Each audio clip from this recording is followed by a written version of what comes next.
सप्तम परिच्छेद। ब्राह्म समाज और श्री रामकृष्ण। प्रताप को शिक्षा। श्री रामकृष्ण प्रताप के प्रति। देखो, तुम्हारे ब्राह्म समाज में लेक्चर सुनने पर लोगों का भाव अच्छी तरह पता लग जाता है। एक हरी सभा में मुझे ले गए थे। आचार्य एक पंडित बने थे। उनका नाम था सामाध्यायी। उन्होंने कहा कि ईश्वर नीरस है, हमें प्रेम भक्ति द्वारा उन्हें सरस बनाकर लेना होगा। यह बात सुनकर मैं तो अवाक। तब एक कहानी याद आ गई। एक लड़के ने कहा था, मेरे मामा के घर में बहुत से घोड़े हैं, एक गौशाला भर घोड़े। गौशाला में तो कभी भी घोड़े नहीं रह सकते, गाय रहना संभव है। इस प्रकार की असंबद्ध बातें सुनने से लोग क्या सोचते हैं? यही तो कि घोड़ा वोड़ा कुछ भी नहीं है। सबका हास्य। एक भक्त, घोड़ा तो है ही नहीं, गाय भी नहीं है। सबका हास्य। श्री रामकृष्ण, देखो ना, जो रस स्वरूप है उन्हें ही कहता है नीरस। इससे यही पता लगता है कि ईश्वर क्या वस्तु है, यह कभी भी अनुभव नहीं किया है। प्रताप के प्रति। देखो, तुम्हें कहता हूं, तुम लिखे पढ़े, बुद्धिमान, गंभीर आत्मा हो। केशव और तुम थे जैसे गौर निताई दो भाई। लेक्चर देना, तर्क झगड़ा, वाद विसंवाद, मत विचार इत्यादि तो बहुत हो लिया। और फिर अब यह समस्त क्या तुम्हें अच्छा लगता है? अब तो समस्त मन को समेटकर ईश्वर की ओर लगाओ। ईश्वर में अब छलांग लगा दो। प्रताप, जी हाँ, इसमें संदेह नहीं है, यही करना ही कर्तव्य है। फिर भी समस्त ऐसे करना जिससे उनका नाम रहे। श्री रामकृष्ण हंसकर, तुम कहते तो हो उनका नाम रखने के लिए सब कर रहे हो, किंतु कुछ दिनों पश्चात यह भाव भी नहीं रहेगा। एक कहानी सुनो। एक व्यक्ति का पहाड़ के ऊपर घर था, फूस का घर, बड़ी मेहनत से बनाया था। कुछ दिन पश्चात बड़ा भारी तूफान आया, फूस का घर हिलने लगा। तब वह व्यक्ति घर की रक्षा के लिए बहुत चिंतित हो गया। कहने लगा, हे पवन देव, देखो, घर को न तोड़ो बाबा। पवन देव किंतु सुनते ही नहीं, घर मड़ करने लगा। तब उस व्यक्ति के मन में एक विचार आया। उसे याद आया कि हनुमान जी पवन के पुत्र हैं। ज्यों ही याद आया त्यों ही घबराकर बोल उठा, बाबा, घर मत तोड़ो, हनुमान का घर है, दुहाई है तुम्हारी। घर फिर भी मड़मड़ करता है। उसकी बात फिर कौन सुने? कई बार हनुमान का घर, हनुमान का घर कहने पर जब देखता है कि कुछ भी नहीं हुआ, तब कहने लगा, बाबा, लक्ष्मण का घर है, लक्ष्मण का घर। इससे भी कुछ नहीं हुआ। तब कहने लगा, बाबा, राम का घर, राम का घर। देखो बाबा, न तोड़ो, तुम्हारी दुहाई है। उससे भी कुछ नहीं हुआ। घर मड़ करते हुए टूटना आरंभ हो गया। तब प्राण बचाना होगा। वह व्यक्ति घर से बाहर आते समय कहता है, जा साले का घर। प्रताप के प्रति। केशव के नाम की तुम्हें रक्षा नहीं करनी होगी। जो कुछ हुआ है समझोगे ईश्वर की इच्छा से हुआ है। उनकी इच्छा से हुआ और फिर उनकी इच्छा से ही जा रहा है। तुम क्या करोगे? तुम्हारा तो अब कर्तव्य है कि ईश्वर में समस्त मन दे दो, उनके प्रेम सागर में छलांग लगा दो। यह बात कहकर ठाकुर उसी अतुलनीय कंठ से मधुर गाना गाने लगे। भावार्थ। अरे मेरे मन, प्रभु के रूप सागर में डूब जा। खूब तल में जाकर पाताल को खोज, तुझे प्रेम धन मिलेगा। खोजते खोजते तुझे हृदय में ही वृंदावन मिलेगा। ज्ञान की बत्ती एक बार जला तो सही, वह फिर तेरे हृदय में हर क्षण जलती ही रहेगी। चला तो नाव को, एक बार चला तो सही, पर भला ऐसे फिर कौन चला सकता है? कुबीर कहते हैं, सुन ले मेरे भाई, तुम श्री गुरु हरि के चरणों का ध्यान करो। प्रताप के प्रति, गाना सुना, लेक्चर, झगड़ा इत्यादि तो बहुत हो चुका, अब डुबकी मारो। और इस समुद्र में डुबकी देने पर मरने का भय नहीं है। यह तो अमृत का सागर है। यह मत सोचो कि इससे मनुष्य का दिमाग खराब हो जाता है। यह भी मत सोचो कि अधिक ईश्वर ईश्वर करने से मनुष्य पागल हो जाता है। मैंने नरेंद्र से कहा था। प्रताप, महाशय नरेंद्र कौन? श्री रामकृष्ण, वह एक लड़का है। मैंने नरेंद्र से कहा था, देखो ईश्वर रस का सागर है। तेरी इच्छा नहीं होती कि इस रस के सागर में डुबकी लगा दूं? अच्छा, कल्पना कर कि एक कटोरी रस है, तू मक्खी है, तू कहाँ पर बैठकर रस पिएगा? नरेंद्र बोला, मैं कटोरी के किनारे पर बैठकर मुख बढ़ाकर पीऊंगा। मैंने पूछा, क्यों? किनारे पर क्यों बैठेगा? उसने कहा, अधिक दूर जाने से डूब जाऊंगा और प्राण खो बैठूंगा।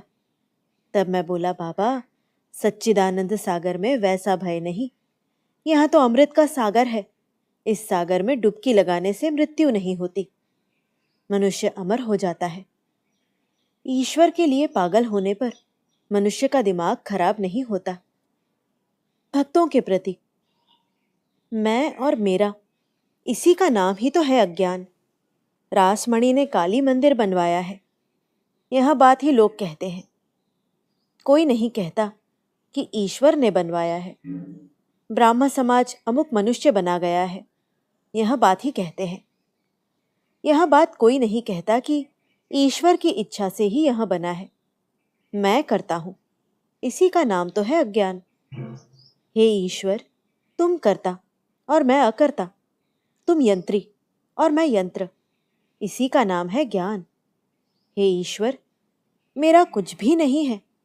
यह मंदिर मेरा नहीं, यह काली बाड़ी मेरी नहीं, यह समाज मेरा नहीं, सब तुम्हारी वस्तुएं हैं।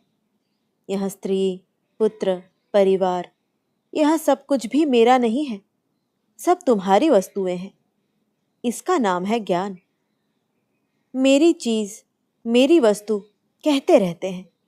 इन सब वस्तुओं को प्यार करने का नाम है माया। सबसे प्यार करने का नाम है दया। केवल ब्राह्मण समाज के लोगों को प्यार करता हूं या केवल परिवार वालों को प्यार करता हूं, इसका नाम है माया। केवल देश के लोगों से प्यार करता हूं, इसका नाम है माया। सब देशों के लोगों से प्यार, सब धर्म के लोगों से प्यार, यह दया से होता है, भक्ति से होता है। माया से मनुष्य बद्ध हो जाता है, भगवान से विमुख हो जाता है। दया से ईश्वर प्राप्ति होती है। शुकदेव, नारद, इन्होंने दया रखी थी। अष्टम परिच्छेद। प्रताप को शिक्षा, ब्राह्म समाज और कामिनी कांचन। प्रताप, जो लोग महाशय के पास आते हैं उनकी धीरे धीरे उन्नति तो हो रही है। श्री रामकृष्ण, मैं कहता हूं कि गृहस्थ करने में दोष क्या, फिर भी संसार में दासी की भांति रहो। दासी मालिक के घर की बात में कहती है हमारा घर, किंतु उसका अपना घर शायद किसी गांव में है। मालिक के घर को देखकर मुख से कहती है हमारा घर, मन में जानती है कि यह घर हमारा नहीं है, हमारा घर तो उस देहात में है। और फिर मालिक के लड़के को खिलाती पिलाती पालती है और कहती है मेरा हरि बहुत शैतान हो गया है, मेरा हरि मिठाई खाना पसंद नहीं करता। मेरा हरि मुख से चाहे कहती है, किंतु जानती है कि हरि मेरा नहीं, मालिक का बेटा है। तभी तो जो आते हैं मैं उनसे कहता हूं गृहस्थी क्यों नहीं करते, उसमें दोष नहीं है, फिर भी ईश्वर में मन रखकर करो। समझो कि घर, मकान, परिवार मेरा नहीं है, यह समस्त ईश्वर का है। मेरा घर तो ईश्वर के पास है। और कहता हूं कि उनके पाद पद्मों में भक्ति के लिए व्याकुल होकर सर्वदा प्रार्थना करो। विलायत की बातें फिर उठी। एक भक्त ने कहा, महाशय, आजकल विलायत के विद्वान यह भी नहीं मानते कि ईश्वर हैं। प्रताप, मुख से तो जो चाहे कुछ भी कहे, किंतु अंतर से कोई नास्तिक है ऐसा मुझे नहीं लगता। इस जगत के व्यापार के पीछे जो एक विशेष शक्ति है, यह बात तो बहुतों को ही माननी पड़ी है। श्री रामकृष्ण, वह होने से ही हुआ। शक्ति तो मानते हैं, नास्तिक क्यों होंगे? प्रताप, इसके अतिरिक्त यूरोप के विद्वान मॉरल गवर्नमेंट अर्थात भले कार्य के लिए पुरस्कार और बुरे कार्य के लिए दंड इस जगत में होता है, यह बात भी मानते हैं। अनेक बातों के पश्चात प्रताप विदा लेने के लिए उठे। श्री रामकृष्ण, प्रताप के प्रति और क्या कहूँ तुम्हें, फिर भी यही कहता हूँ कि झगड़े विवाद के भीतर और मत रहो। और एक बात है, कामिनी कांचन ही ईश्वर से मनुष्य को विमुख करते हैं, उस ओर जाने नहीं देते। यही देखो ना, सभी अपनी स्त्री की बड़ाई करते हैं, सबका हास्य। वह चाहे भली हो चाहे बुरी हो, यदि पूछा जाए तुम्हारी स्त्री कैसी है, तुरंत ही कहता है जी बहुत अच्छी है। प्रताप, तो फिर मैं चलूं? प्रताप चले गए। ठाकुर की अमृतमयी कथा, कामिनी कांचन त्याग की बात पूरी नहीं हुई। सुरेंद्र के बाग के वृक्षों के पत्ते दक्षिण वायु के संघात से हिल रहे थे और मरमर शब्द कर रहे थे। वे बातें सब उसी शब्द के संग मिल गईं। केवल एक बार भक्तों के हृदय पर आघात करके अंत में अनंत आकाश में लय हो गई। किंतु प्रताप के हृदय में क्या यह बात प्रतिध्वनित नहीं हुई? कुछ समय पश्चात श्रीयुक्त मणिलाल मल्लिक ने ठाकुर से कहा, महाशय, अब दक्षिणेश्वर की यात्रा करें। आज वहां पर केशव सेन की माँ और घर की स्त्रियां आपके दर्शन करने के लिए जाएंगी।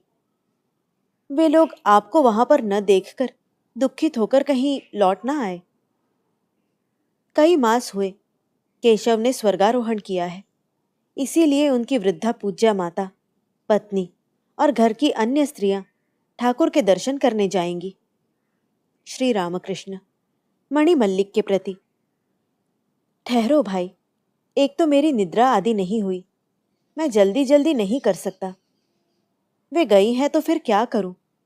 वे तो वहां पर बाग में टहलेंगी, बड़ा आनंद मिलेगा। कुछ देर विश्राम करके ठाकुर चलने लगे। दक्षिणेश्वर जाएंगे। जाते समय सुरेंद्र के लिए कल्याण चिंतन कर रहे हैं। सब कमरों में एक एक बार जा रहे हैं और मृदु मृदु नाम उच्चारण कर रहे हैं। कुछ बाकी नहीं रखेंगे, तभी खड़े खड़े ही कह रहे हैं, मैंने तब तो नूची अर्थात लूची या पूरी नहीं खाई थी, थोड़ी सी नूची ला दो। कणिका मात्र लेकर खा रहे हैं और कह रहे हैं, इसके बहुत अर्थ हैं। पूरी नहीं खाई थी, याद आते ही आने की फिर इच्छा होगी। सबका हास्य। मणि मल्लिक, सहास्य, अच्छा ही तो होता, हम लोग भी आते। सब भक्त हंस रहे हैं।